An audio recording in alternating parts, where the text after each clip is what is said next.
For many long seasons, Kael had been a phantom among the ancient forests that clung to the jagged slopes of Stone Peak.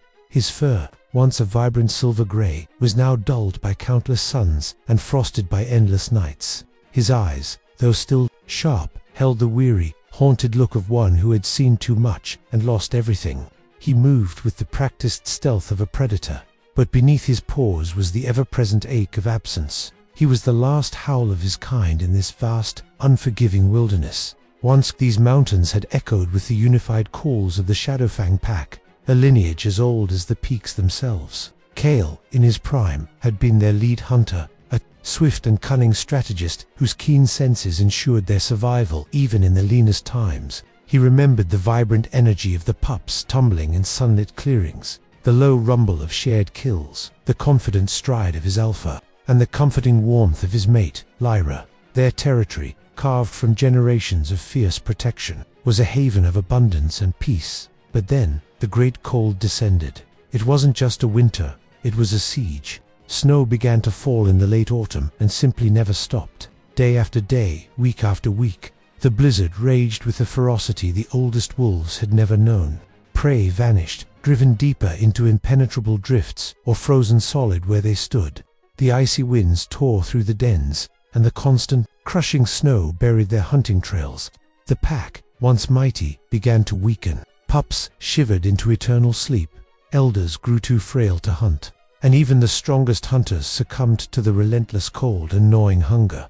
Kael fought with every fiber of his being. He plunged through drifts higher than his shoulders, his paws aching, his lungs burning, searching for anything: a frozen squirrel, a desperate rabbit, anything to bring back to Lyra and their own two precious pups. But the mountains had become a tomb. He remembered the last desperate hunt, the final, futile attempts to shelter his family. And then, the silence. One by one, their howls faded, swallowed by the storm. He woke to an unnatural quiet, buried beneath snow. Lyra cold beside him, their pups nestled, unmoving, against her fur. He dug himself out, a raw, ragged wound in his chest, where his heart should have been. The world was a white, silent wasteland, and he was utterly, irrevocably alone. That overwhelming silence became his constant companion, a stark reminder that the Shadowfang pack, his pack, was gone. It was this silence that had driven him to wander, seeking not a new home, but merely an end to the ceaseless, painful echo of what was lost. What happens next in Kael's journey? Just before he encounters the pup, is he still in his old territory, or has he wandered far? And what kind of challenge might he be facing at this very moment? The silence of the great cold had been the true end of Kael's world. It was a silence deeper than the absence of sound. It was the absence of a future, the absence of purpose. After digging himself from the snow that entombed his family, he hadn't sought survival in the way a wolf should: to hunt, to find new territory, to seek a mate. Instead, he had merely walked east, then north, then west, a ragged shadow against the white expanse, moving not with direction but with a desperate, unconscious need to put distance between himself and the graveyard of his past. He left the familiar, brutal embrace of the Stone Peak Mountains, their crags and valleys now only a source of profound sorrow. He drifted into the foothills, where the snow eventually thinned, giving way to sparse pine forests and open wind-swept steppes. This land was flatter, less forgiving in its exposure, and its scents were alien to him. The elk and deer here were leaner, warier, accustomed to the wide open spaces where cover was scarce. For a solitary, aging wolf, it meant endless, exhausting pursuit, and often empty bellies. His body, once a finely tuned instrument of the hunt, now protested every demanding stride. His joints ached with a dull, persistent throb, and the old, scar tissue on his flank, a forgotten relic from a long-ago skirmish, sometimes flared with a sharp, warning pain.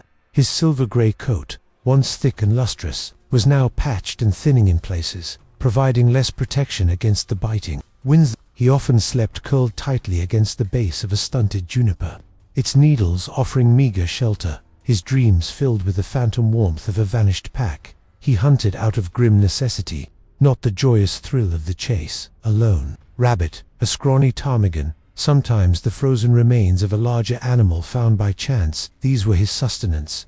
He had forgotten the comfort of a shared kill, the communal tearing of meat that bonded a pack. Now, Every morsel was consumed in solitude, tasting of dust and loneliness. Days bled into weeks, weeks into seasons. The world cycled through its phases: brief, hesitant spring, hot, dry summer that crackled with the threat of fire, crisp, silent, autumn, and then the slow, creeping return of winter's advance. Each turn of the season was a mockery, a reminder that while the world moved on, Kael remained fixed in his grief. He saw other wolves sometimes, fleeting glimpses in the distance, a young pair, a small family unit. He would flatten himself into the brush, his very presence a betrayal of their peace, and slip away unseen. He had no desire to join. His pack was gone, and no other could replace the shadow. To approach them would be to invite questions he couldn't answer, to open wounds that refused to heal. One crisp autumn morning, a new scent drifted on the wind. It was faint, almost imperceptible beneath the crisp scent of pine and damp earth, but it was there, a scent Kael hadn't truly encountered in what felt like an eternity, the undeniable, vulnerable scent of a pup. He froze, his nose twitching, testing the air. His first instinct was a bitter one. No, a pup meant a pack, meant family, meant life, all things that only brought him agony now. He should turn away, melt back into the shadows as he always did, but something held him. A tiny, almost imperceptible whimper, carried on a gust of wind, reached his ears. It was thin, reedy, full of a desperate fear and loneliness that resonated. Deep within the core of his own being, he knew the sound of abandonment. He knew the feeling of being utterly lost. It was the echo of his own silent screams in the blizzard. Against his will, his paws began to move. He moved cautiously, skirting around a thicket of thorny bushes, following the fragile scent and the occasional, heartbreaking whimper. The terrain grew rockier here, a series of low, broken ridges leading towards a shallow ravine. The whimper grew stronger, more frantic. It sounded close, too close for a pack to be near. He topped a rise, peering down into the ravine. A small, dark shape huddled at the base of a jagged rock face, half hidden by a fallen log. It was impossibly small, a bundle of dark matted fur. As Kael drew closer, the shape twitched, and a tiny head lifted, revealing two wide, terrified eyes that were still blue with the iridescence of youth. It was a wolf pup, no older than 2 months, shivering violently despite the lack of extreme cold. Its fur was thin, its ribs stark beneath its skin. It let out another weak, plaintive cry, a sound that tore through Kael's carefully constructed wall of indifference. It was alone, utterly, terribly alone. Kael stopped a dozen paces away, his body tense, his mind a battlefield. Every instinct screamed at him to leave, to walk away from this raw, exposed vulnerability that mirrored his own, to avoid the pain of connection, of potential loss. But those blue eyes, so full of innocent terror and a hunger that went beyond food, held him captive. They reminded him of the boundless hope he once saw in his own pup's eyes, before the great cold extinguished their spark. The pup, seeing the large, grey wolf, standing silently before it, let out a final, desperate whimper, and then simply collapsed, its small head falling onto its trembling paws, as if even the effort of fear was too much. It shivered uncontrollably, a tiny, fragile life flickering on the brink. Kael watched, his chest tightening. The silence that usually comforted him now felt like a crushing weight, amplifying the pup's silent despair. He was no stranger to death, had lived with its shadow for so long. But this was different. This was a life not yet claimed, a spark not yet extinguished. And in that moment, a faint, almost forgotten warmth began to stir in the desolate chambers of his heart. A whisper that perhaps, just perhaps, life still held a reason for living. Kael stood transfixed, the chilling wind a stark contrast to the small, unignorable warmth stirring within him. Every fiber of his being, honed by seasons of brutal solitude, screamed at him to turn away. This pup was a burden, a reminder of everything he had lost, a threat to his hard-won, albeit lonely, survival. He had no pack to share the hunt, no den to shelter the weak, no mate to share the vigil. He was broken, and this tiny, shivering creature was an anchor to a past he desperately tried to escape. But then, the pup shivered again, a small, pathetic tremor that rippled through its tiny frame. Its blue eyes, clouded with weakness, fluttered open for a moment, fixing on Kael with a raw, primal fear, before closing once more. It was the absolute helplessness of it, the profound innocent vulnerability that shattered Kael's resolve. He saw not a burden, but a reflection of his own silent despair in the great cold, a life as utterly alone as he had been. He remembered Lyra nudging their own shivering pups closer, her eyes full of fierce, protective love. A ghost of that love, long buried, flickered within him. Slowly, deliberately, Kael lowered himself to the ground, his powerful hunting muscles uncoiled with a grace born of countless years in the wild. But his movements were hesitant, almost reluctant. He took another step, then another, his nose twitching, trying to read the faint messages on the wind. The pup didn't stir, too weak even to flee. He reached the fallen log and paused, just out of arm's reach. The pup was barely larger than Kael's own head, its fur thin and matted with dirt, and a few dried streaks of what looked like blood from a superficial scratch on its flank. Its breathing was shallow, ragged. This pup was starving, likely dehydrated, and teetering on the edge of extinction. A low growl rumbled in Kael's throat, but it wasn't a threat. It was an involuntary sound, a tremor of frustration and fear. Fear for this tiny life, fear for himself, and the terrifying prospect of opening his heart again.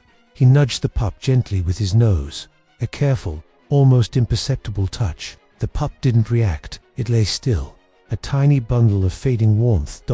A desperate urgency ignited within Kael. He couldn't leave it to die, not like this, not after seeing that vulnerable spark. With a new resolve, he carefully nudged the pup again, this time with a bit more firmness, trying to rouse it. Its small body was cold against his nose. He could feel the fragile beat of its heart, a faint flutter against his muzzle. He circled the pup, sniffing around the fallen log and the rock face. There were no tracks of another wolf, no sign of a den nearby. This pup truly was alone. Its pack, if it ever had one beyond its immediate family, was nowhere. Perhaps it had wandered too far, or its mother had fallen. The possibilities were endless, and none of them offered an easy answer. His mind raced, a frantic flurry of instinctual thoughts overriding years of solitary habits. A pup needed warmth, food, and protection. He had none to offer, or so he told himself. His own hunts were barely enough for himself. He had no den, only temporary shelters and protection. He was old, and his fight was gone. Yet, as he looked at the shivering bundle, an image flashed into his mind. His own pups, playful and full of life, nuzzling against his flank, their tiny bodies radiating warmth and trust. He remembered the feeling of their small claws kneading his fur, the gentle nips as they tried to play footy. He remembered the joy of teaching them, of watching them grow stronger, faster, and he remembered the crushing despair of that last, silent morning. A deep sigh, almost a whimper, escaped Kael. This was not a choice. It was an imperative. The ancient instinct of the pack, of the protector, stirred from its long slumber. He couldn't replace what he'd lost, but he could prevent another life from ending in such desolate solitude. He would not watch another innocent fade into the silence. Very carefully, Kael lowered his massive head and gently nudged the pup, rolling it onto its side. It let out a tiny, weak gasp. He then nudged it again, guiding it towards the shelter of his own body. He curled around the small creature, forming a protective crescent. His warm fur, though thinning, offered a stark contrast to the chill of the earth. He felt the pup's slight shiver lessen, replaced by an almost imperceptible trembling. It instinctively burrowed into his warmth, a tiny weight against his flank. He began to lick its matted fur, slowly, gently, mimicking the comforting actions of a mother. His tongue was rough, but the warmth and the rhythmic motion seemed to soothe the pup. He cleaned away the dirt and the dried blood from the small scratch, his large head hovering over the tiny, vulnerable skull.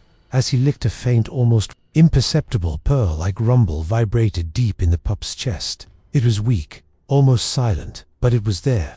A spark, a tiny, fragile spark of life, affirming its presence against the vast, cold indifference of the world. Kael continued to lick, a silent promise forming in his heart.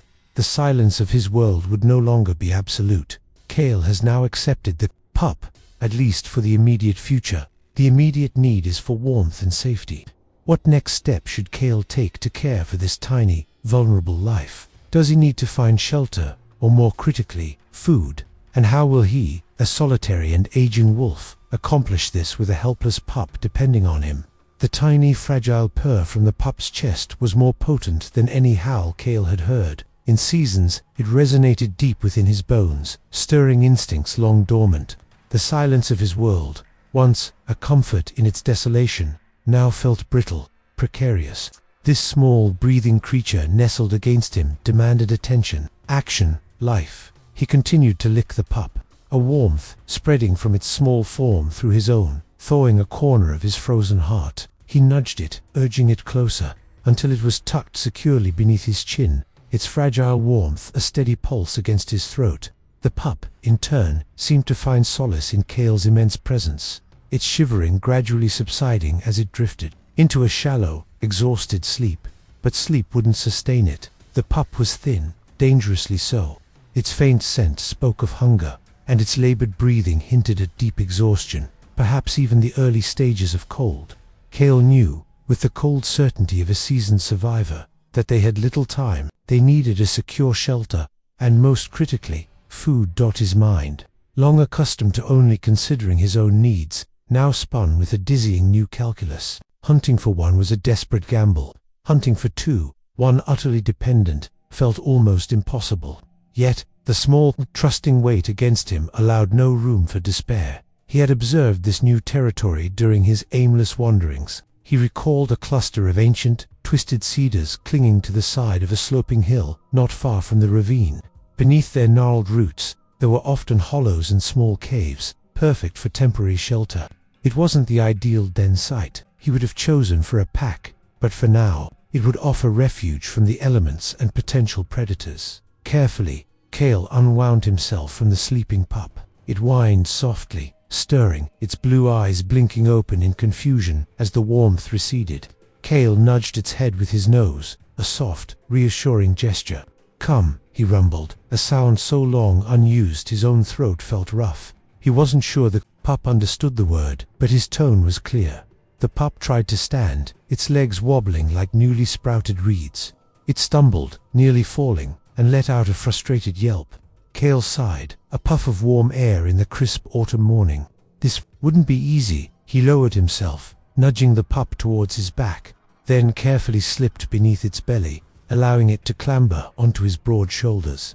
It was a clumsy maneuver, but the pup instinctively clutched at his fur, its tiny claws surprisingly sharp. Once it was settled, a light, almost insubstantial weight, Kael slowly rose. The journey was agonizingly slow. Every few steps, Kael paused, allowing the pup to regain its precarious balance. He moved with a deliberate, measured gait, choosing the path of least resistance, avoiding sharp rocks, thick underbrush, and any steep inclines. His old joints protested, but the desperate need for haste spurred him onward. He scanned the horizon constantly, his ears swiveling, listening for any sign of larger predators, cougars, bears, or even other, more aggressive wolf packs who might view a lone, aging male and a vulnerable pup as an easy target. The mere thought of another wolf finding them filled him with a fierce, protective instinct he hadn't felt in seasons. Finally, after what felt like an eternity, they reached the cluster of gnarled cedars. Kael sniffed along the base of the largest tree, finding a narrow crevice between two immense roots. It wasn't deep, but it was dry and relatively sheltered from the wind. He lowered himself, nudging the pup off his back and into the cramped opening. The pup stumbled inside, its small body shuddering from the cold and exhaustion of the short journey. Kael followed, curling his large body around the opening, blocking the wind and creating a small pocket of warmth. The earthy scent of the den, mixed with the faint musky odor of other small creatures that might have used it, was comforting. In its enclosed security, the pup immediately curled into a tight ball against his belly, its purr-like rumble returning as it sought his warmth. But the reprieve was fleeting. The urgent, primal pangs of hunger in the pup's stomach were almost audible, a quiet, insistent drumming against Kael's flank. He himself was hungry, but the pup's need eclipsed his own. A wolf pup that size needed frequent nourishment, and it certainly wasn't old enough for solid food yet. Its ideal sustenance would be milk, but that was impossible. The next best thing was softened, easily digestible meat. Kael's mind raced. He hadn't brought down anything substantial in days. His last meal had been a scrawny rabbit, long since digested. He needed to hunt, and he needed to hunt quickly. But he couldn't leave the pup here, utterly defenseless. He couldn't take it with him on a dangerous, exhausting hunt. He nudged the pup once more, a silent promise. Rest, he conveyed through the warmth of his body and the steady rhythm of his breathing. Then, with a reluctant push, Kael disentangled himself from the pup. It whimpered softly as he moved, instinctively reaching out a tiny paw to hook onto his fur, but he gently shook it off. He crawled out of the den, pausing at its mouth. The cold, crisp air hit him, sharper now. He looked back at the small, dark opening, seeing the pup's wide, fearful blue eyes peering out at him from the shadows. The vulnerability in those eyes was a powerful, silent command. His muscles, already protesting the effort of moving the pup, tightened. He was old and alone, but he was a wolf, and a wolf does not abandon its own, not when a flicker of life remains. He would hunt. He had to hunt. He slipped away from the temporary den, melting into the shadows of the cedars. The forest felt different now. Every scent, every rustle, every track was no longer just about his own survival, but about the fragile life depending on him. The weight of the world had shifted onto his aging shoulders, and it was heavier, yet somehow more purposeful than the crushing silence he had known for so long. He moved with a renewed urgency, his senses sharpened by a primal need he hadn't felt since the great cold took everything. Kael has now found temporary shelter and accepted the daunting task of providing for the pup. The next critical step is to find food. What kind of prey does Kael attempt to hunt first, considering his age, solitary status, and the desperate need for quickly digestible food for the pup? What challenges does he face on this first crucial hunt? Kael moved through the crisp autumn air, every muscle in his aging body protesting the new urgency that now drove him. The forest, once a mere backdrop to his solitude, now held the promise of sustenance for a life far too small and fragile. His senses, though not as sharp as they once were fully engaged. He smelled the damp earth, the fading scent of pine, needles, and beneath it all, the telltale signs of potential prey. He wouldn't risk a large hunt.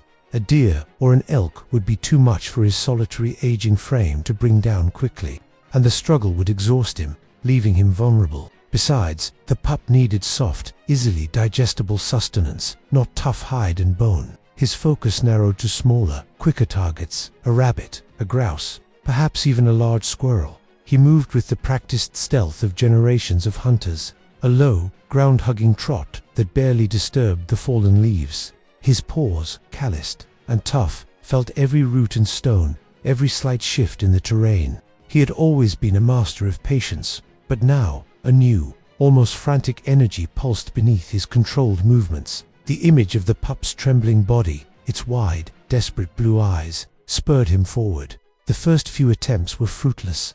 A squirrel, quick as a shadow, darted up an oak before Kael could even coil.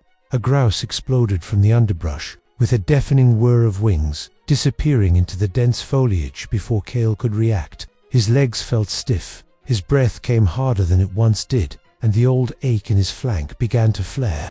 A wave of bitter frustration washed over him. He was losing his edge. He was too slow, too weak. How could he protect this life when he could barely sustain his own? He pushed the thought away, growling softly to himself. Not now. Failure was not an option. He adjusted his strategy, moving towards a patch of thicker, thorny bushes he knew often harbored small game. He relied less on speed and more on cunning, circling downwind, moving against the light breeze, allowing his scent to drift away from his target. Then, he saw it, a snowshoe hare, still wearing its patchy brown and white autumn coat, foraging amongst the dry grasses. It was large, healthy, and completely unaware of the grey shadow that was now melting towards it. Kael lowered himself further, belly to the ground, moving inch by agonizing inch. His muscles screamed with the effort, but he ignored them. All that mattered was the hare. He waited, holding his breath, until the moment was perfect. Then, he exploded forward. It wasn't the lightning-fast burst of his youth, but it was enough. The hare bolted, a flash of white against the browning foliage, but Kael was on it. He lunged, a desperate, powerful thrust, honed by a lifetime of hunting, and felt the satisfying crunch. He pinned the hare, his jaws clamped firmly. It struggled for only a moment before going still. Kael stood over it, panting, his sides heaving, steam rising from his nostrils in the cool air. The initial surge of adrenaline faded, leaving him trembling slightly from exertion. He had done it. He had provided. He quickly dressed the hare, tearing away a small portion of the softest, most easily digestible meat from its belly. He swallowed, at once, lightly chewing to soften it further, then held it carefully in his mouth. The rest of the hare he cached quickly beneath a pile of rocks and fallen branches, marking it carefully with his scent. It would provide for him later, or for the pup when it was older and could handle solid food. The journey back to the den felt different. His body was tired, yes, but there was a lightness to his paws that hadn't been there before. The burden of responsibility was heavy, but it was also a weight that gave him direction, purpose. He carried the softened meat with utmost care, his jaws barely closing around it, ensuring it remained untainted and ready for the fragile life waiting for him. He reached the cedars, slipping back into the crevice. The pup was still curled in a tight ball, shivering faintly in its exhausted sleep. Its eyes fluttered open as Kael's warmth filled the small space, and a faint, reedy whimper escaped its throat. Those blue eyes, now less clouded, widened as they focused on the large wolf before it. Kael lowered his head, gently nudging the soft meat towards the pup. The pup's nose twitched, and its eyes, still hazy with sleep, brightened with an unmistakable flicker of hunger. It tentatively sniffed the meat, then, driven by instinct, began to lap at it, its small tongue barely able to grasp the softened morsel. Kael nudged it closer, urging it to take more. Slowly, carefully, the pup began to eat. It wasn't graceful, but every tiny swallow was a victory. Kael watched a profound, unfamiliar peace settling over him. He continued to offer small, softened pieces until the pup's tiny belly was visibly distended, a little drum of sustenance. The pup then let out a soft sigh, a content huff, and burrowed closer into Kael's fur, its small body now radiating a fragile, growing warmth. Doubt as the pup drifted back into a deeper, more peaceful sleep. Kael rested his head on his paws. He was bone-weary, his muscles aching, but the profound silence of the empty den was gone, replaced by the soft, rhythmic breathing of a small life, a life he had just fought for. The first offering had been made, and with it, a connection forged not of blood, but of desperate need and an ancient, rekindled instinct. Kael has successfully provided the first meal for the pup, solidifying their nascent bond. The immediate crisis of hunger is averted for now. What new challenge or development arises next? Does Kael need to find a more permanent, safer den? Or does the vulnerability of having a pup make him more aware of other dangers in the territory, perhaps leading to an encounter with another animal, or even a sign of humans? As the pup slept, its small belly full, Kael lay curled around it, listening to the rhythmic breathing that now filled the small crevice. The fragile warmth radiating from the pup was a comfort he hadn't known in years, a tiny sun in his desolate world. But even in this fragile peace, the experienced wolf knew this temporary shelter wouldn't suffice for long. The crevice was exposed, too shallow, and offered little protection against larger predators or the biting winds of a true winter, which would soon descend upon the foothills. His instincts, long dulled by aimless wandering, were sharpening with a fierce, renewed purpose. He needed a proper den, a secure, hidden refuge where the pup could grow strong, safe from prying eyes and dangerous claws. This wasn't merely about survival now. It was about building a sanctuary, a small pocket of safety against the vast indifference of the wilderness. He spent the rest of the day, even as hunger gnawed at his own stomach, analyzing the surrounding landscape. His gaze swept over the rolling hills, noted the density of the pines, the flow of the wind, and the faint, almost imperceptible trails left by other creatures.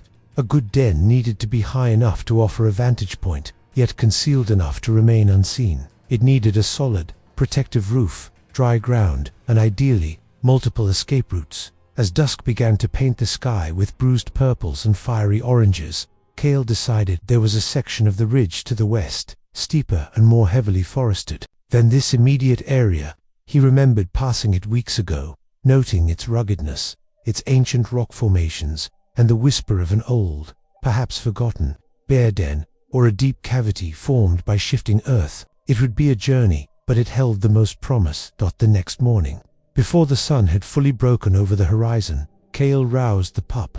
It whimpered softly, stretching its small limbs, its blue eyes blinking sleepily. Kael nudged it gently, reassuringly, then once again encouraged it to clamber onto his back. The pup seemed to remember the routine from yesterday, settling quickly into the warm fur between Kael's shoulders. The trek was slower, more demanding than the day before. The terrain grew rougher as they ascended the ridge. Kael navigated through dense thickets of spruce, their low-hanging branches brushing his flanks, and picked his way carefully over treacherous scree slopes where loose rocks threatened to shift underfoot.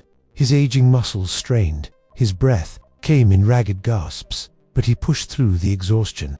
Every time the pup stirred or whined, a fresh surge of determination propelled him onward. He stopped frequently, not just for the pup's comfort, but to test the wind, to listen.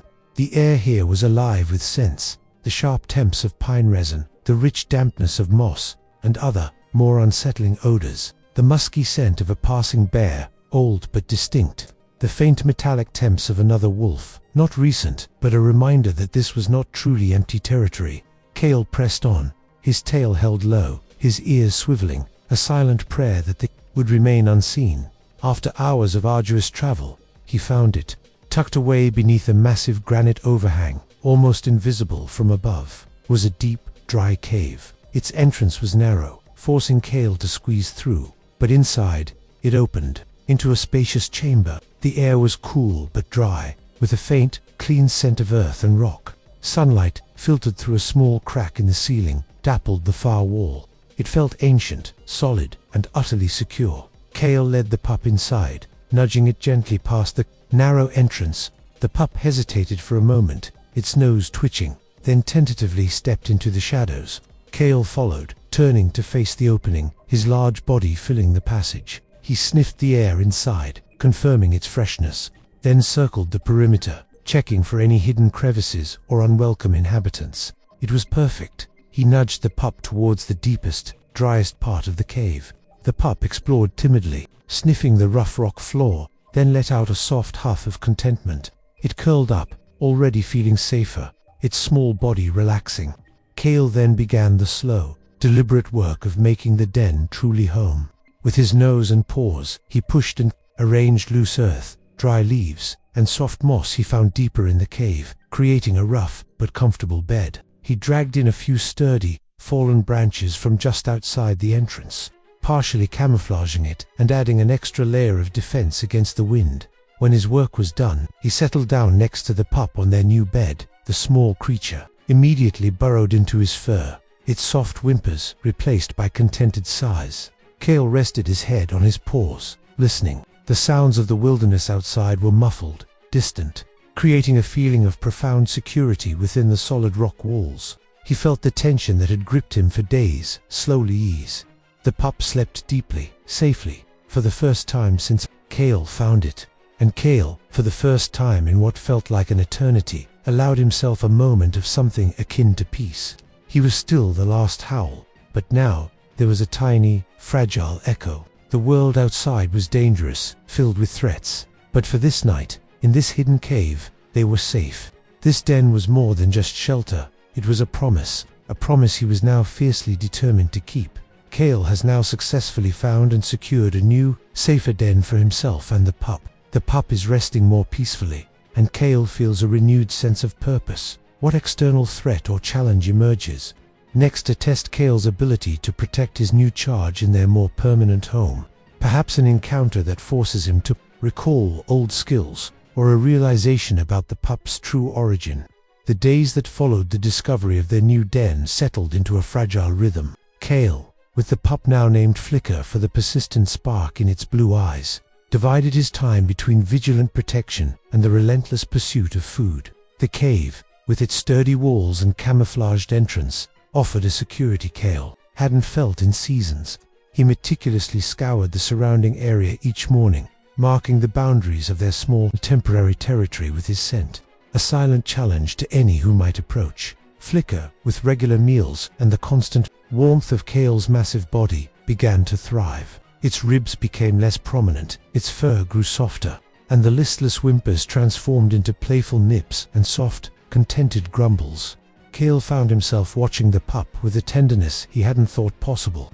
He would nudge a stray, leaf into its path and watch Flicker bat it with clumsy paws, or listen to its tiny, experimental growls, an echo of the power it would one day possess. The pup's burgeoning energy slowly, subtly, chipped away at the ice around Kael's heart, replacing the crushing silence with the gentle patter of small paws and the soft breath of new life. Hunting, however, remained a grueling endeavor. Kael continued to target smaller game, relying on his deep knowledge of the terrain and an unwavering patience born of necessity. He was slower, less agile than in his prime, and the cunning of prey often outmatched his dwindling speed. Yet, the image of Flicker waiting in the den, trusting and vulnerable, fueled him. He once spent an entire morning meticulously tracking a large rabbit, only to miss his lunge by a paw length, collapsing in frustration. But he picked himself up, pushed through the burning in his muscles, and eventually secured a smaller, less robust bird later that day.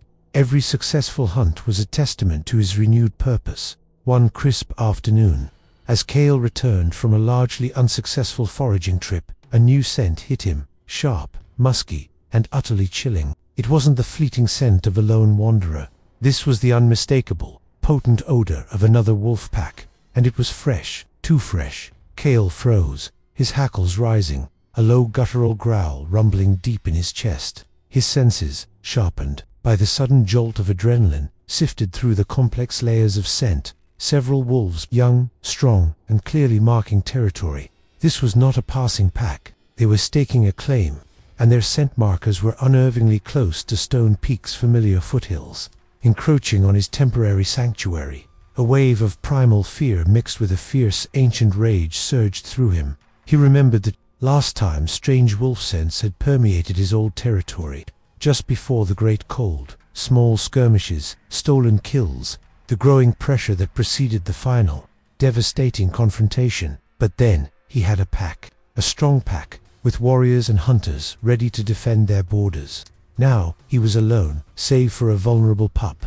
He changed direction instantly, moving with a speed his aging body barely remembered, racing towards the den. He had to reach Flicker. He had to secure her. The thought of those foreign scents near his tiny charge filled him with a cold dread. As he neared the protective cluster of cedars, the alien scent grew stronger, almost overpowering. It seemed to swirl around the den's entrance. Kael's blood ran cold. Had they already found it? Had he been too slow? He reached the den, skidding to a halt. The entrance was undisturbed. Flicker was inside, her small scent a comforting presence amidst the invading odors. She whimpered faintly, sensing his distress. Kael nudged her deeper into the cave with his nose, then turned, blocking the entrance with his body, his gaze sweeping the surroundings. There, on a gnarled root just outside their entrance, was a fresh urine mark, dark and pungent. Another, on a nearby rock, and clearest of all, deeply scored into the soft earth, were tracks. Large, confident paw prints, certainly belonging to a dominant male, accompanied by slightly smaller ones. They had been here. They had marked this very spot. Kael's lips drew back in a silent snarl, revealing teeth still formidable, though stained by age. This was not just a passing patrol. This was a direct challenge. These wolves were assertive, bold, pushing into a territory that had been long unpatrolled, claiming it as their own. They might not even know a wolf resided in this particular crevice, but they certainly knew this ground was now theirs. From a distant ridge, a deep resonant howl pierced the air. It wasn't the mournful cry of a lone wolf, nor the joyous chorus of a family. It was a declaration, a powerful assertion of presence and strength. Another howl answered it, then another, until a chilling symphony filled the late afternoon.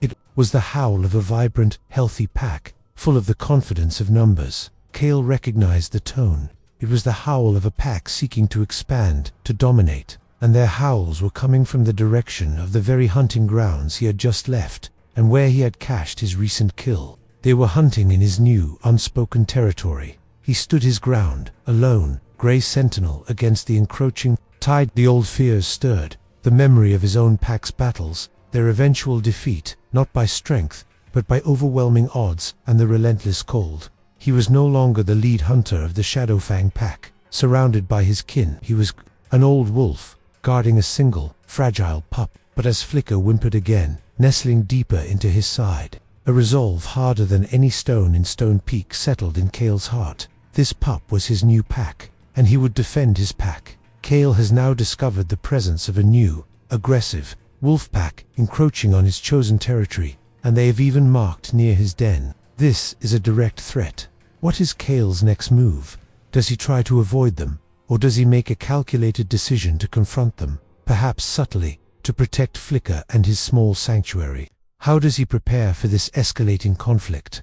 The bold scent marks of the invading pack, a stark declaration of ownership near his very den, fueled a cold fire in Kael's aging veins. His initial surge of raw ancient fury quickly gave way to the sharp, calculating precision of a seasoned predator.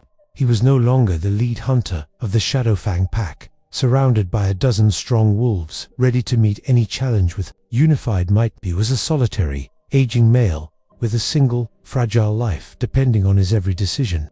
A direct confrontation would be suicide. His goal wasn't to win a territory, but to protect a life.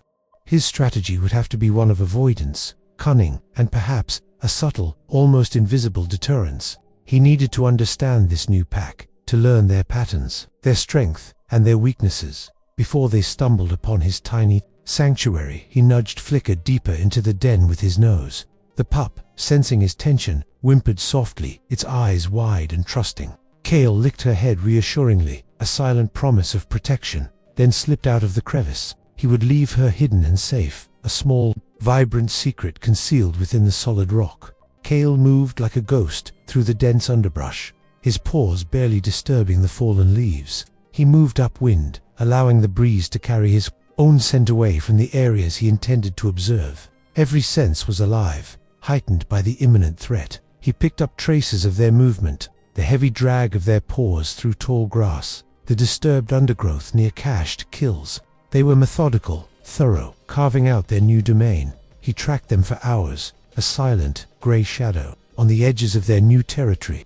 The howls from the previous day had given him a general direction, and the fresh scent markers pointed towards a well-used game trail that stretched across a series of rolling hills, leading to a small, meandering river. This was prime hunting ground, rich with elk and deer sign. Finally, from a vantage point high on a rocky outcrop, concealed by a cluster of gnarled pines, Kael saw them. Below, in a sun-dappled clearing near the river, moved a pack of 8 wolves. They were sleek, powerful animals, their coats varying shades of grey and black, their movements confident and fluid. Most appeared to be in their prime, strong, lean, and utterly Their alpha, a large, dark-furred male with an unusually scarred left ear, moved with an arrogant swagger, his tail held high, his gaze constantly sweeping his surroundings. There was a young female, equally bold, often at his side, her tail tucked slightly lower in deference, but her eyes sharp and intelligent. Kael watched them hunt. They moved with a synchronized precision, flanking a small herd of deer with a silent, deadly efficiency. Their speed was impressive, their coordination flawless. It was the kind of hunt Kael once led, a memory that brought a pang of bitter nostalgia. This was a formidable pack, strong in numbers and discipline, and utterly ruthless. They were not wolves to be underestimated or challenged directly. Their name, Kael decided in his mind, would be the Grey Claws, a fitting description for their aggressive, territorial nature. He spent the rest of the day observing their patterns. They hunted in the mornings, rested in the midday sun, and played in the late afternoons, their joyful yips and snarls carrying on the wind, a stark contrast to the silence of Kael's world. They established clear boundaries, scent marking heavily, leaving no doubt as to their presence. Their territory extended far, encompassing the very region where Kael had found Flicker and established their new den. As dusk approached, the Grey Claws began to move towards a den site of their own, further north along the river.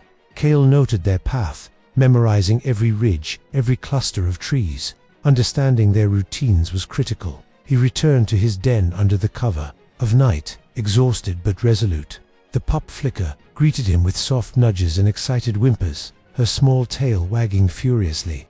Kael allowed himself a moment of pure comfort, nuzzling her, feeling her warmth. He had to be smarter, faster, more cunning than he had ever been. He began to reinforce the camouflaging branches around the den entrance, making it even more indistinguishable from the surrounding rocks and roots. He also started to create false trails leading away from the den, subtle diversions that would, he hoped, draw any inquisitive wolf away from Flicker's hiding spot. He marked a wider, phantom territory around their den, using his own scent and a few carefully placed droppings, making it seem as though a larger, more established wolf or an entire pack occupied the area, a pack too elusive to be seen, yet too present to ignore. He focused his scent marking on the periphery of his extended territory. The actual den area was kept as scent-free as possible from his own powerful scent, to avoid drawing attention.